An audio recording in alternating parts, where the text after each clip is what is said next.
विद्यालय में छात्र नामांकन संख्या है 510।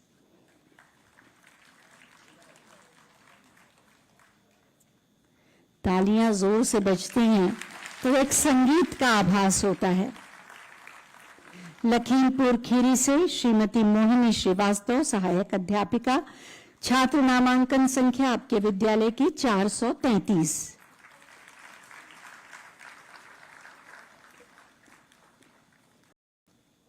ये सभी बेसिक शिक्षा विभाग के हैं। प्रयागराज से डॉक्टर रीना मिश्रा, सहायक अध्यापिका, विद्यालय में छात्र नामांकन संख्या 300।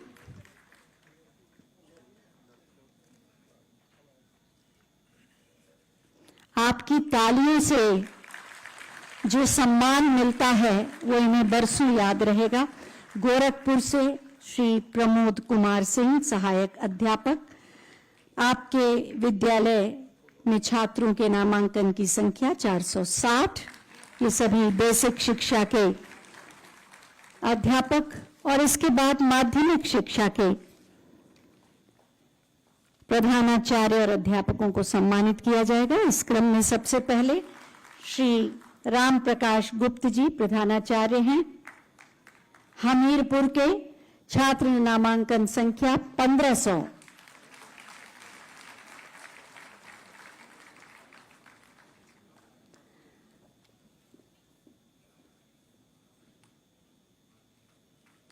गाजियाबाद की अध्यापिका वाणिज्य श्रीमती कोमल त्यागी जी,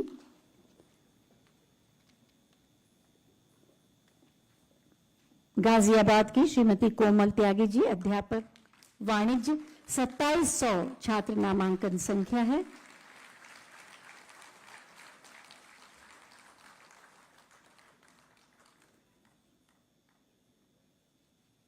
बरेली से प्रधानाचार्य श्रीमती चमन जहां, आपके विद्यालय में छात्रों की संख्या 2500 है।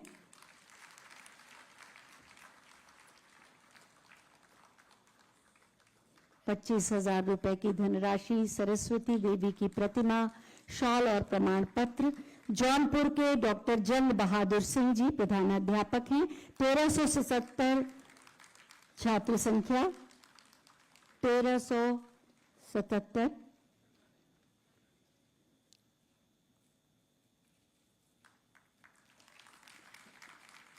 और इसके बाद गोरखपुर के विज्ञान के अध्यापक डॉक्टर वीरेंद्र कुमार पटेल जी, 7800 संख्या है, 7800 संख्या है छात्रों की।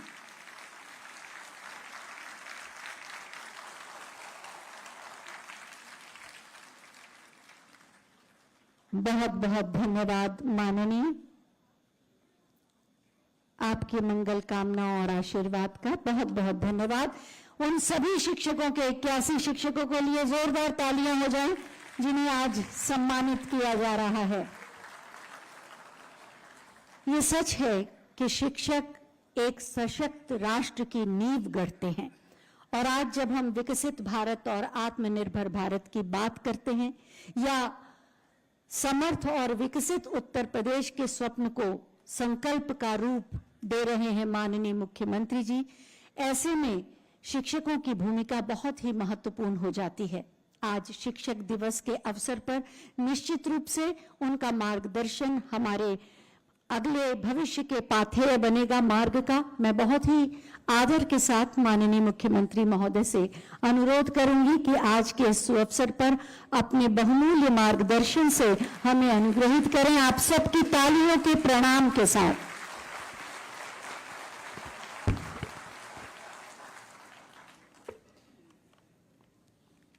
शिक्षक दिवस के अवसर पर आयोजित इस सम्मान समारोह में उपस्थित उत्तर प्रदेश की माध्यमिक शिक्षा की मंत्री श्रीमती गुलाब देवी जी, बेसिक शिक्षा विभाग के मंत्री श्री संदीप सिंह जी,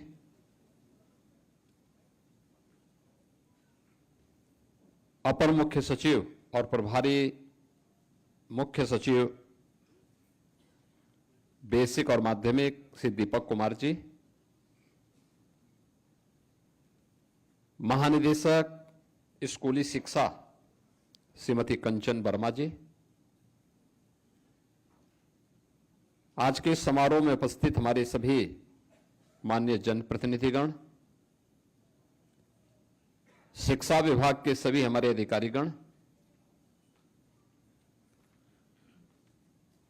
प्रदेश के अलग अलग जनपदों से आए हुए हमारे सभी सम्मानित शिक्षकगण और उपस्थित जो अलग अलग जनपदों में भी समारोह हो रहे हैं, उन सभी जनपदों में उपस्थित माननीय जनप्रतिनिधि, सम्मानित शिक्षक और उपस्थित बहनों और भाइयों, मैं सबसे पहले आज के शिक्षक दिवस के अवसर पर भारत के पूर्व राष्ट्रपति सर्वपल्ली डॉक्टर राधाकृष्णन की स्मृति को नमन करते हुए उत्तर प्रदेश सरकार और उत्तर प्रदेश के नागरिकों की ओर से उन्हें विनम्र श्रद्धांजलि अर्पित करता हूं। मैं इस अवसर पर अभिनंदन करता हूं उन सभी सम्मानित शिक्षकों का, उन सभी गुरुजनों का जिन्होंने अपने कर्तव्यों का ईमानदारी पूर्वक निर्वहन करते हुए आज यहां पर राज्य शिक्षक पुरस्कार और मुख्यमंत्री उत्कृष्ट पुरस्कार प्राप्त करने के लिए चयनित हुए और आज उन्हें यहां पर सम्मानित किया जा रहा है। मेरी हार्दिक इच्छा थी कि मैं सभी 81 उन सभी शिक्षकों को सम्मानित करूं जिन्होंने अलग अलग जनपदों में जाकर के अलग अलग जनपदों में कुछ लीक से हट करके कार्य किया, क्योंकि आपका यह कार्य न केवल वर्तमान के लिए बल्कि देश के भावी भविष्य के लिए एक प्रेरणा है और उत्तर प्रदेश और विकसित भारत की आधारशिला को सुदृढ़ करता है।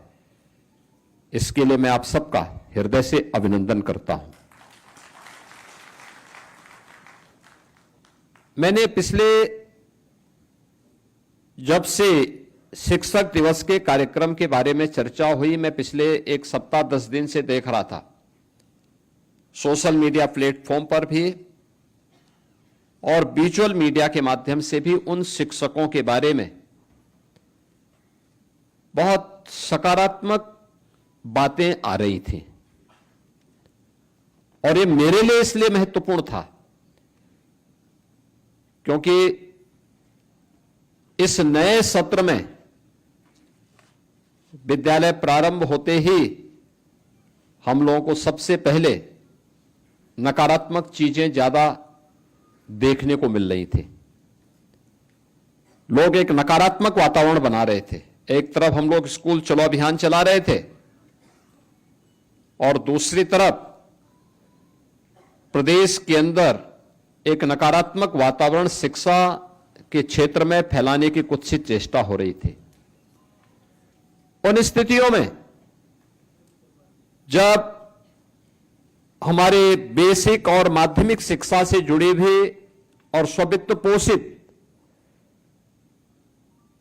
विद्यालयों से जुड़े हुए शिक्षकों के बारे में कुछ अच्छा सकारात्मक सोचने और देखने का अवसर प्राप्त हुआ तो एक सुकून हुआ कि चलिए कहीं से अच्छा तो हो रहा है और ये अच्छा बताता है कि आज 81 हैं, कल यह 8 लाख की संख्या पहुंचेगी जरूर, क्योंकि यही तो हम लोगों के विश्वास का आधार बनता है और इसी आधार पर हम लोगों ने उत्तर प्रदेश के अंदर कार्य करके उत्तर प्रदेश की कायाकल्प को करने में सफलता प्राप्त की है। याद करिए ना, यही तो प्रदेश था, यही प्रदेश था।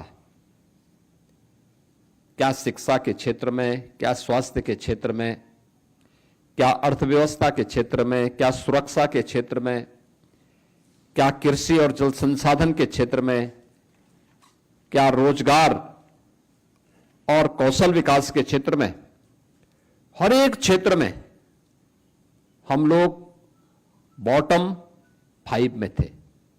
सबसे पीछे की गिनती में हमारे नाम आते थे, यूपी का नाम आता था। लेकिन पिछले 8-8.5 वर्ष के अंदर प्रधानमंत्री जी के मार्गदर्शन में, प्रधानमंत्री मोदी जी के नेतृत्व में देश के अंदर जो एक सकारात्मक वातावरण बना,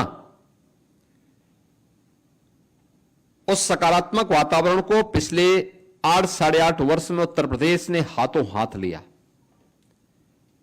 परिणाम क्या है कि हमने शिक्षा के क्षेत्र में, स्वास्थ्य के क्षेत्र में, सुरक्षा के क्षेत्र में, रोजगार और कौशल विकास के क्षेत्र में, कृषि विकास और जल संसाधन के क्षेत्र में, जीवन के प्रत्येक क्षेत्र में कुछ नया किया।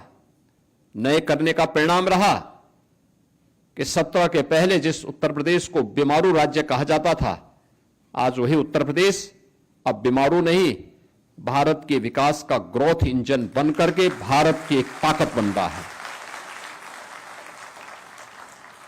यह केवल सरकार में बैठे हुए लोगों का पुरुषार्थ नहीं है, यानी ये जो परिणाम आए हैं, ये सच है कि सरकार में बैठे हुए लोगों ने नेतृत्व दिया। लेकिन इसमें जब 25 करोड़ की आबादी एक साथ मिलकर के सामूहिक रूप से उस दिशा में कार्य की, तब यह परिणाम हमारे सामने आया। तब यह परिणाम आया जो उत्तर प्रदेश 8 वर्ष पहले अपनी पहचान के लिए मोहताज था, आज उसको अपनी पहचान के लिए किसी के सामने बताने की आवश्यकता नहीं पड़ती। वो कहीं जाएगा, देश के अंदर, दुनिया के अंदर कहीं जाएगा, बोलेगा उत्तर प्रदेश के हैं, तो सामने के चेहरे पर एक चमक दिखेगी कि उत्तर प्रदेश, वह भी आज उत्तर प्रदेश पर गौरव की अनुभूति करता है। 8 वर्ष पहले कौन लोग थे जिन लोगों ने पहचान का संकट खड़ा किया था? और यही वे लोग थे जो अपने समय में कुछ कर नहीं पाए, लेकिन आज जब शिक्षा के क्षेत्र में, स्वास्थ्य के क्षेत्र में या अलग अलग क्षेत्र में जब कुछ रिफॉर्म होते हैं, तो ये लोग उसके लिए नकारात्मक वातावरण पैदा करके फिर से उत्तर प्रदेश को उसी कूप मंडूप में रह करके रहने के लिए मजबूर कर दे रहे हैं, जिसके कारण उत्तर प्रदेश ने अपनी पहचान को खोया था। उत्तर प्रदेश के सामने पहचान का संकट जिन कारणों से पैदा हुआ था, उन पहचानों में जो कार्य हुए थे, मुझे अच्छा लगा था। जब मैं देखता हूं नीति आयोग की बैठकों में हम लोग जाते हैं, तो शिक्षा के क्षेत्र में हमारे कुछ उदाहरण सामने आए। नीति आयोग ने देश के अंदर शिक्षा के क्षेत्र के नवाचार में, जब मैं नीति आयोग की पुस्तकों को देख रहा था, तो उन्होंने देश के अंदर शिक्षा के क्षेत्र में कहां क्या नवाचार हुआ। जब बेसिक शिक्षा के ऑपरेशन कायाकल्प को मैंने देखा, मुझे लगा देखो ये कार्य हमने 17 में प्रारंभ किया था, ऑपरेशन कायाकल्प। आज वो देश के अंदर एक प्रेरणा बनी हुई है। प्रोजेक्ट अलंकार गत 2 वर्ष पहले हम लोगों ने प्रारंभ किया था, जब योजना बना रहे थे क्या होगा। और मैं वहां भी जब लखनऊ में गया था, मैंने एक विद्यालय को देखा, बड़ा जर्जर हालत में था। बाराबंकी में मैं गया था, वहां के जीजीआईसी को मैं देख रहा था, भवन को, बहुत जर्जर हालत में था। किसी समय बना था विद्यालय, समय के अनुरूप उसकी अपनी एक सीमा है। हमें नया भवन देना पड़ेगा, नए संसाधन देने पड़ेंगे। स्ववित्त पोस्ट जो निजी प्रबंधन के अधीन शासकीय सहायता प्राप्त विद्यालय थे, उनकी स्थिति और भी खराब थी। संस्कृत विद्यालयों की उससे भी बदहाल थी। लगातार कार्य किया गया और कार्य करने का परिणाम क्या है? आज 2100 से अधिक ऐसे विद्यालयों को प्रोजेक्ट अलंकार के अंतर्गत एक नया भवन देकर के एक सुरक्षित माहौल दिया गया। कोई सोच सकता था 1,36,000 विद्यालय ऑपरेशन कायाकल्प के माध्यम से उत्तर प्रदेश के अंदर उन 19 पैरामीटर में आगे बढ़ते हुए दिखाई दे, जो एक स्कूल के लिए आवश्यक था, जो वहां के ड्रॉप आउट रेट को कम कर सके, न्यूनतम ला सके। बेटी स्कूल क्यों छोड़ती थी? क्योंकि इसके लिए सेपरेट टॉयलेट नहीं थे। बच्चे बीमार क्यों होते थे? क्योंकि सुबह जाता था और 4, 5, 6 घंटे स्कूल में रहता था, पीने के लिए पेयजल नहीं था, अभिभावक के पास साधन नहीं थे कि उसको एक थर्मस दे सके, वो ले जा सके अपने साथ। उसके पास इस प्रकार के साधन नहीं थे। क्या होगा? स्कूल छोड़ता था, बीमार होता था। स्कूल एक बार छूटा तो फिर छूट जाता था। आज इन 1,36,000 विद्यालयों में बालक और बालिकाओं के लिए टॉयलेट भी हैं, तो पेयजल की व्यवस्था भी है। फ्लोर अच्छे बने हैं तो फर्नीचर की व्यवस्था भी हो रही है। डिजिटल क्लास भी बन रही है तो स्मार्ट क्लास भी है, डिजिटल लाइब्रेरी भी है। ये परिवर्तन हुए हैं। और मैं देख रहा था, एक तरफ स्कूल मर्जर के बारे में दुष्प्रचार हो रहा था, बाल वाटिका के बारे में दुष्प्रचार हो रहा था, उसी समय मैं देख रहा था कि कुछ विद्यालयों ने अच्छा कार्य करके उस समय उन्होंने कुछ उदाहरण प्रस्तुत किए कि अरे क्या नकारात्मकता पैदा कर रहे हो, आओ ना हमारे विद्यालय को देखो, ये किसी कॉन्वेंट को, किसी पब्लिक स्कूल को फेल करने की सामर्थ्य रखते हैं। सुल्तानपुर का हो, वाराणसी का हो, या प्रदेश के अंदर अलग अलग क्षेत्रों में हम लोगों ने देखा है। उस समय भी हमारे कुछ प्रधानाचार्य और कुछ शिक्षक गण सामने आए थे, उन्होंने कहा नहीं, ये दुष्प्रचार हमारी शिक्षा व्यवस्था के बारे में करना बंद करिए। हमने भी करके दिखाया है, आइए हमारे विद्यालयों को आके देखिए। ये है चुनौती। जब हम लीक से हट करके कुछ करते हैं तब वही नवाचार बन पाता है, वही नवाचार बन पाता है और वही लोगों के लिए एक नई प्रेरणा बनती है। आज जो हम जिन 81 शिक्षकों को, जिसमें बेसिक शिक्षा परिषद के, माध्यमिक शिक्षा परिषद के और स्ववित्त पोषित विद्यालयों के शिक्षक हैं, इनका सम्मान कर रहे हैं, तो उसके लिए कुछ पैरामीटर भी तय किए गए थे। पहले होता क्या था कि जनपदों से सिफारिश जो आएगी, तो जनपदों से सिफारिश तो उनकी होती थी जो दिन भर जिला विद्यालय निरीक्षक और बेसिक शिक्षा के यहां बैठे रहते थे, औरों की नहीं आती थी। जो सचमुच ईमानदारी से काम करता था उनकी नहीं आ पाती थी। और मैंने 17 के बाद 18 में जब बात आई थी तो मैंने इस पे आपत्ति की थी, क्योंकि मैंने कुछ नाम ऐसे देखे थे जो उस क्षेत्र के बदनाम नाम थे। मैंने कहा भी देखो, मैं इस कार्यक्रम में नहीं जाऊंगा, क्योंकि शिक्षा के सबसे बड़े बैरियर हैं ये। इस बैरियर को पहले हटाइए और वास्तविक शिक्षक को, वास्तविक गुरुजन को सम्मान करिए, तब जाकर के इस शिक्षा व्यवस्था में आगे बढ़ा पाएंगे। और आज मुझे अच्छा लगता है, इस बार ये कार्यक्रम यहां पे हो रहा है ना, इस कार्यक्रम के लिए 10 दिन पहले मैंने स्वयं अपर मुख्य सचिव को बुला के पूछा, मैंने कहा क्या कार्यक्रम हो रहा है, 5 सितंबर का कार्यक्रम क्या है, मुझे बताओ तो पहले। उन्होंने कहा भी हमने बनाया नहीं, बना रहे हैं। हमने कहा देखो कार्यक्रम बनाइए, मैं उस कार्यक्रम में रहूंगा जरूर, किसी अन्य कार्यक्रम में रहूं ना रहूं, लेकिन उस कार्यक्रम में जरूर रहूंगा। और आज बाहर था, मैं विशेष रूप से यहां पर आया हूं, इसलिए आया हूं मैं, जिससे आपके उत्कृष्ट कार्य के लिए आपका मैं अभिनंदन कर सकूं, आपको सम्मानित कर सकूं, क्योंकि सम्मान केवल आपका नहीं है, उत्तर प्रदेश की हमारी वर्तमान पीढ़ी के साथ साथ भावी पीढ़ी का सम्मान है, और उसको आगे बढ़ने की वह एक प्रेरणा है।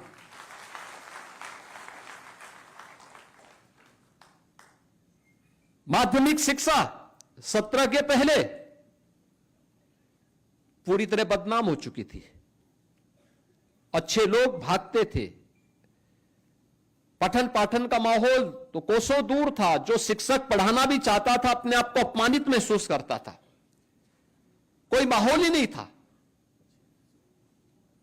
नकल यहां की पहचान बन गई थी। आप मुझे बताइए, जम्मू कश्मीर और हिमाचल और पंजाब और हरियाणा से जुड़े हुए वहां के बच्चे प्रवेश लेने के लिए बलिया में, आजमगढ़ में, जौनपुर में, मैंने कहा क्या सब आजमगढ़ और बलिया में क्या इतने अच्छे विद्यालय हो गए हैं क्या कि वे एडमिशन लेने के लिए यहां आ रहे हैं?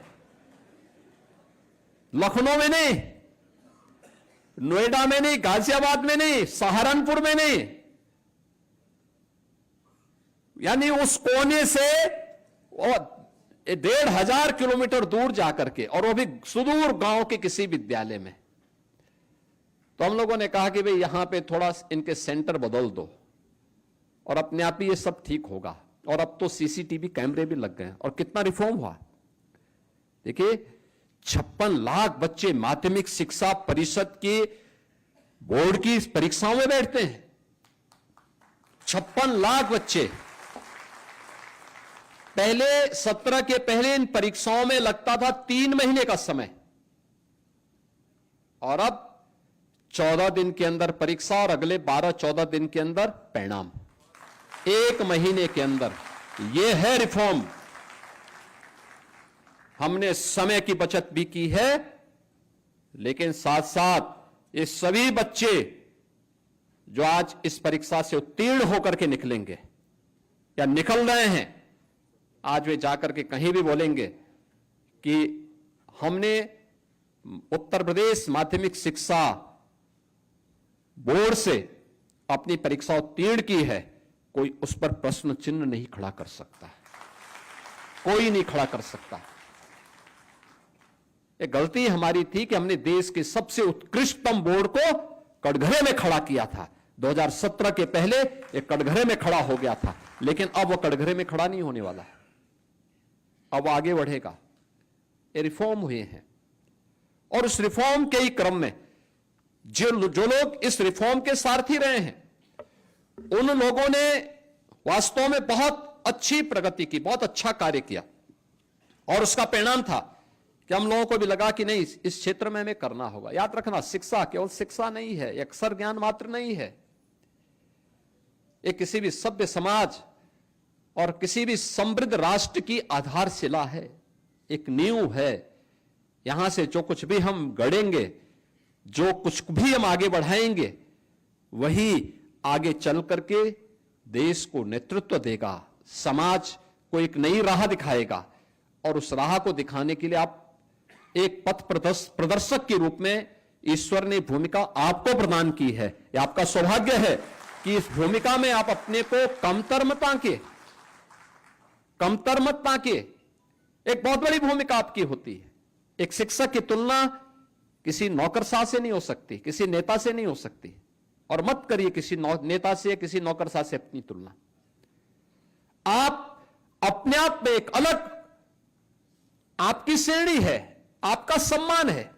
एक शिक्षक के रूप में जिसको भी आप अपना परिचय देंगे, अगर वह व्यक्ति सचमुच में मनुष्य है तो आपको जरूर सम्मान देगा। लेकिन यह बात आपको ध्यान में रखना होगा कि शिक्षक बनकर के आपको उसके पास जाना होगा।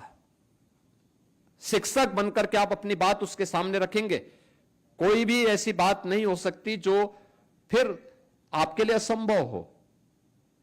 और उसी का परिणाम था कि शिक्षा के क्षेत्र में हम लोगों ने जो परिवर्तन देखे हैं, उन परिवर्तनों के वाहक के रूप में देखिए, उत्तर प्रदेश इसका केंद्र बिंदु रहा है। मैं देश के अंदर कई राज्यों में जाता हूं, मध्य प्रदेश में, राजस्थान में, हरियाणा के कुछ भागों में, नॉर्थ ईस्ट से जुड़े हुए राज्यों में, अरुणाचल में हम जाएं या अन्य राज्यों में हम लोग जाते हैं, पूछते हैं, वहां देखते हैं कि वो यहां से जुड़े हुए लोग वहां मुझे जब मिलते हैं, मैं पूछता हूं भाई कब से हो, कहते हैं साहब, कोई बोलता है कि हमारे पूर्वज 75 साल पहले आ गए थे। भाई क्या काम आए थे यहां पे? उस समय तो साधन भी नहीं था साहब, शिक्षक बनकर के आए थे। आप सोचो, अरुणाचल प्रदेश में हमारे केंद्रीय मंत्री हैं, भारत सरकार के मंत्री हैं किरेन रिजिजू, अरुणाचल प्रदेश से सांसद हैं, केंद्र सरकार में मंत्री हैं। एक बार उन्होंने कहा कि मेरे गुरुजी गाजीपुर के रहने वाले हैं। मैंने कहा वहां से? उन्होंने कहा हां, वो यहां के रहने वाले थे और वहां पे आकर के हमें पढ़ाते थे। हम मध्य प्रदेश में जाते हैं, पूरी एक बड़ी संख्या हमें मिलती है जहां पे शिक्षकों की एक लंबी फौज खड़ी होती है और यहां से गए हुए थे। क्यों?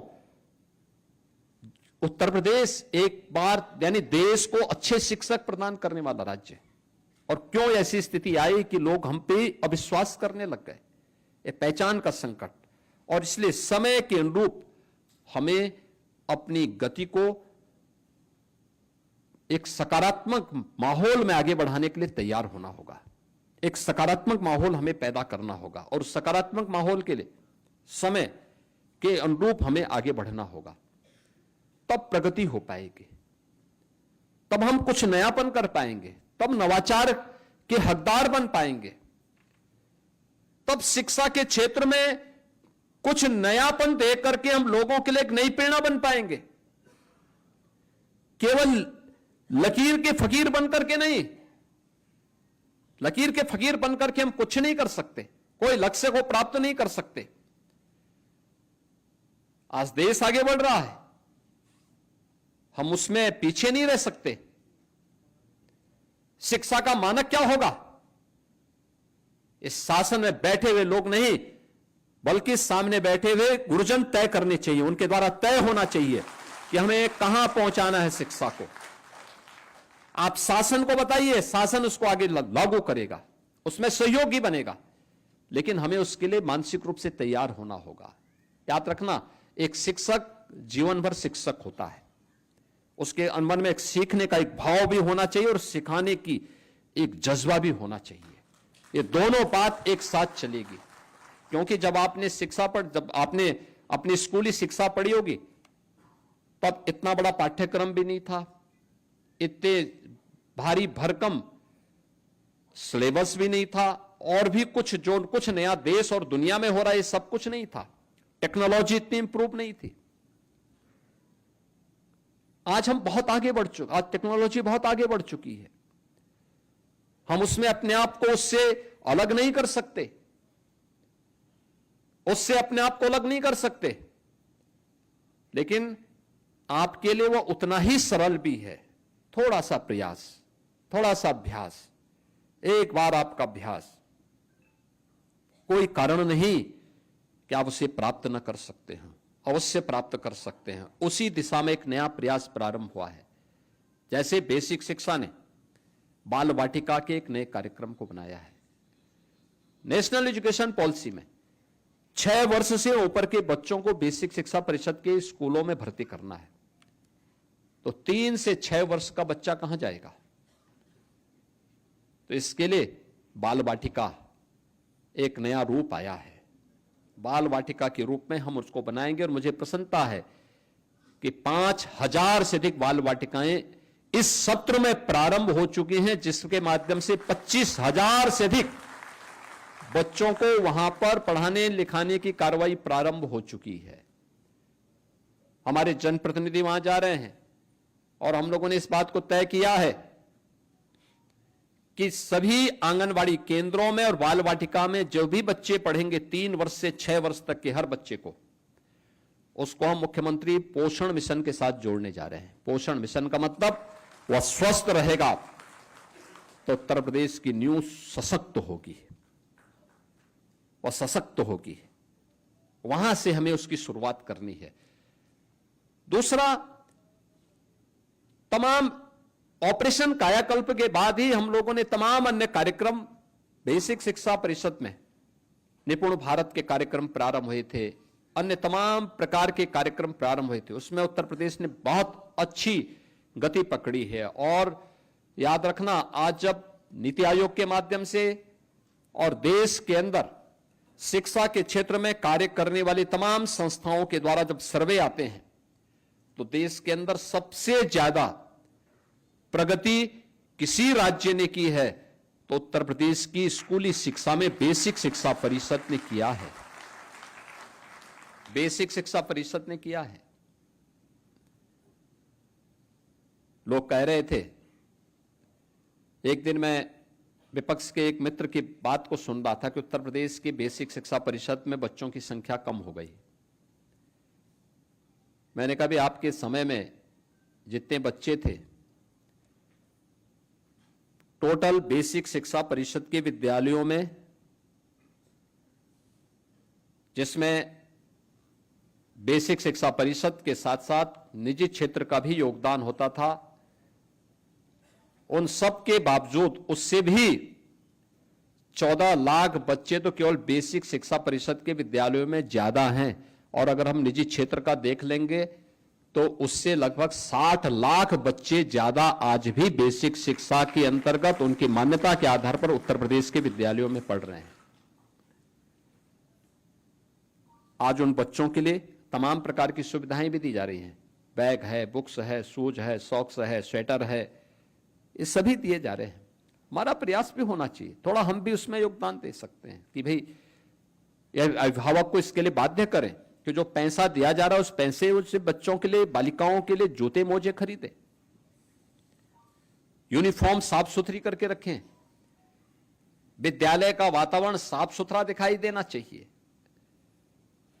साल में 2-3 बार या जो कार्यक्रम, जो भी राष्ट्रीय पर्व होते हैं, उन राष्ट्रीय पर्वों में हम लोग भी उन सभी गांव की जो हमारी समिति है, उस गांव की प्रबंध समिति को भी हम अपने साथ जोड़ करके कार्यक्रमों को रोचक बनाएं। कुछ सांस्कृतिक कार्यक्रम हो, राष्ट्रभक्ति के कार्यक्रम हो। अभी यहां पर बेसिक शिक्षा परिषद से जुड़े हुए कुछ हम लोगों ने प्रकाशनों का यहां पर अभी यहां पर विमोचन के कार्यक्रम के साथ जुड़े, जिसमें हम लोगों ने देखा कि कैसे यहां पर बेसिक शिक्षा परिषद में जो कुछ भी नवाचार हुए हैं, इसमें 3 पुस्तकों का यहां पे विमोचन का कार्यक्रम भी संपन्न हुआ है। एक बाल वाटिका का, एक गुल्लक का और एक उद्गम का। स्कूली शिक्षा में क्या कुछ हमने किया है।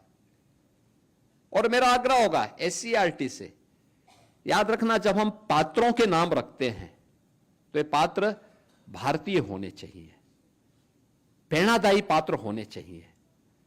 याद रखना, हमारे यहां पात्रता की दृष्टि से देखना है तो रामायण और महाभारत से बढ़कर के पात्रता की श्रेणी दूसरी कोई और नहीं हो सकती, कोई नहीं हो सकती। हमारे यहां बचपन में दादा दादी, नाना नानी जो कहानी सुनाती थी तो वह राम और कृष्ण की कहानी सुनाती थी, वह किसी विदेशी हीरो की कहानी नहीं सुनाती थी, अपने देश के नायकों की कहानी सुनाया करती थी, जिससे उसके अनुरूप बनने की एक प्रेरणा बच्चों के मन में बचपन में पैदा हो सके। हमारी कहानी के पात्र भी भारतीय नायक होने चाहिए और उन नायकों को आधार बना करके जब हम कोई रोचक कहानी जो शिक्षाप्रद हो उसको बनाएं तो उसको भी हमें उसके साथ जोड़ना चाहिए। और मैं देख रहा था अलग अलग शिक्षक अपने विद्यालय में अलग तरीके से उसने शिक्षा के कार्यक्रम को सरलीकरण करने के लिए उदाहरण देकर के छोटी छोटी कथा और कहानी के माध्यम से, छोटी छोटी कविता के माध्यम से बच्चों को पढ़ाने के लिए उसने उन्हें उदाहरण के रूप में प्रस्तुत किया है। यही एक नवाचार है। इसे आप बेसिक में भी, माध्यमिक में भी आगे बढ़ा सकते हैं और इसको हमें और तेजी के साथ आगे करना होगा और इसके लिए हमें तय करना होगा कि चीजें हमारी और अच्छे ढंग से आगे बढ़ सकें। आज के इस अवसर पर जब हम लोग यहां पर आए हैं, मुझे बताते हुए प्रसन्नता है कि आपके द्वारा किए जा रहे जो ये नवाचार हैं ये प्रकाशित होने चाहिए। बाल वाटिका के लिए भी जो पुस्तिका हमने बनाई है, ये पुस्तिका को और सरल किए जाने की आवश्यकता है, पतली बनाने की आवश्यकता है, बहुत मोटी नहीं, इतना नहीं कि उसको देख करके बच्चे के कुछ चक्कर आने लग जाए। उसके मन में भाव आना चाहिए, स्कूल जाएं, उसको खेल खेल में सिखाइए, खिलाते हुए सिखाइए। वहां पर जो पोषण मिशन के अंतर्गत उसको वहां पर जो कुछ भी दिया जाए, उसको मिलेट के लड्डू खिलाइए, बिस्किट दीजिए, कुछ ऐसी चीजें दीजिए जो उसको रोचक बनाए, क्योंकि खिचड़ी खाते खाते वो परेशान हो जाता है करके, लीक से हट करके। यद्यपि आपने मिड डे मील के मेनू को तैयार अलग अलग दिन अलग अलग तय की है, लेकिन जिसको घर में खाता है, कहीं भी मिल सकता है, उससे हट करके कुछ नया देंगे तो उसके मन में एक रुचि जागृत होगी, अच्छा होगा। और उसको हमें इसके लिए तैयार करना होगा। जिन शिक्षकों ने और जिन सम्मानित गुरुजनों ने अपने विद्यालय में कुछ नया किया है, विद्यालय के लिए, शिक्षा के क्षेत्र में परिवर्तन करने के लिए, आपके नवाचार के उसमें प्रकाशित होकर के हर विद्यालय में पुस्तिका पहुंचाई जानी चाहिए, हर जगह पहुंचाइए किन किन लोगों ने क्या क्या किया है।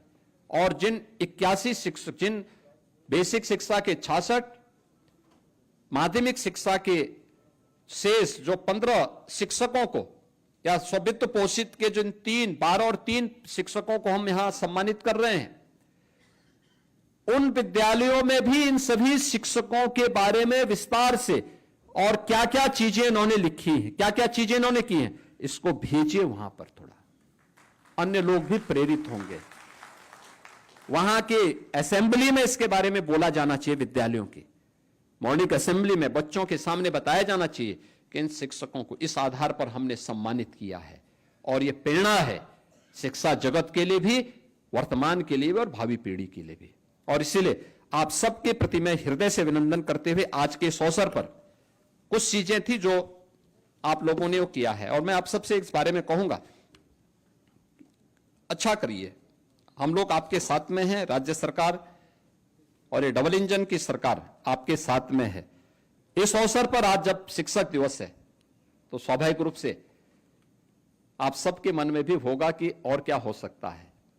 हम लोग एक चीज की आज घोषणा करना चाहते हैं, और वह है कि सभी शिक्षकों को, ये शिक्षक हमारे चाहे वह प्राथमिक के हों, उच्च प्राथमिक के हों, चाहे वह शासकीय सहायता प्राप्त माध्यमिक विद्यालयों के हों, अशासकीय सहायता प्राप्त महाविद्यालयों के हों, या वित्त पोषित विद्यालयों के हों, महाविद्यालयों के हों, इन सबको हम कैशलेस उपचार की व्यवस्था का लाभ देंगे।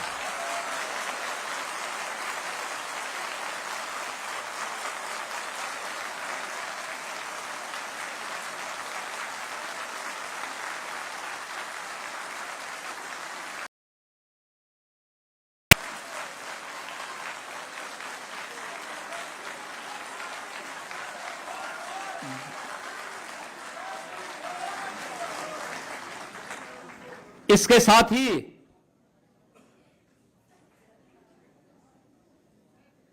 शिक्षा मित्र, अनुदेशक और रसोइया को भी हम इसके साथ जोड़ेंगे।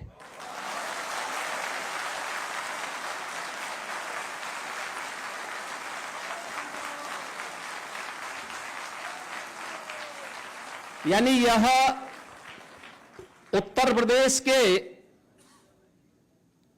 लगभग 9 लाख शिक्षक, यानी 9 लाख परिवार इससे लाभान्वित होंगे।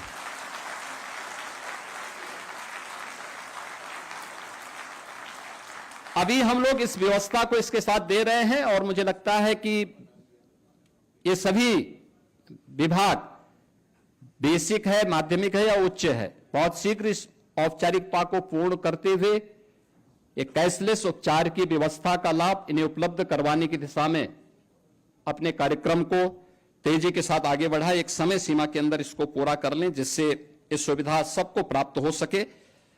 इसके साथ ही हम लोग आने वाले समय में, मैंने एक हायर लेवल की कमेटी बनाई है जिसमें शिक्षा मित्र और अनुदेशकों के मानदेय को बढ़ाने के लिए भी हम लोग आगे कार्य कर रहे हैं,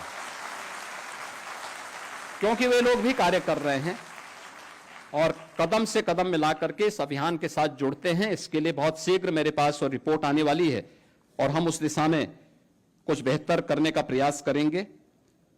मेरा पूरा विश्वास है कि अभी जो ये कार्यक्रम चल रहे हैं हमारे, हम लोग इन सभी कार्यक्रमों को आगे बढ़ाने में इसके माध्यम से हमें मदद मिलेगी। मैं एक बार फिर से आज शिक्षक दिवस के अवसर पर आप सभी को हृदय से, जिन सभी आदरणीय जो ये गुरुजनों को यहाँ पे सम्मानित किया गया है या जो जिनको यहाँ पर सम्मानित करने के लिए आज आमंत्रित किया गया है या जो किन्हीं कारणों से नहीं आ पाए हैं, उन सबको मैं बधाई देता हूं, प्रदेश सरकार की तरफ से और प्रदेशवासियों की तरफ से अभिनंदन करता हूं और विश्वास करता हूं कि शिक्षा जगत के लिए आप एक नई मिसाल प्रस्तुत करेंगे। आप सबके प्रति मेरी मंगल में शुभकामनाएं हैं। धन्यवाद। जय हिंद।